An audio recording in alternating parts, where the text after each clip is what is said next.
How to screenshot on Windows 11.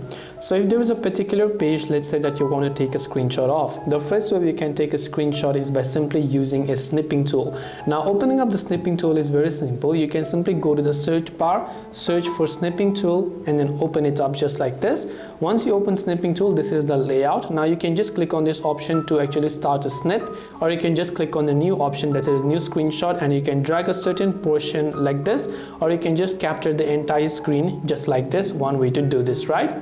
The other way is we need to have a shortcut way to take our snipping tool. So the shortcut way is, first key command is Shift, Windows and S. So press Shift, Windows and S simultaneously on your keyboard. It will open up the snipping tool. The other shortcut way is by simply using a button on our keyboard called PRTSC, which is print screen. So when you press the print screen button also, this menu will open up, which you can use to take a screenshot. Now to find all the screenshots, you can simply open the My Files app. On the left hand side, you can go to Pictures, and right here you'll be able to see the Screenshots tab and everything that you've taken a screenshot of.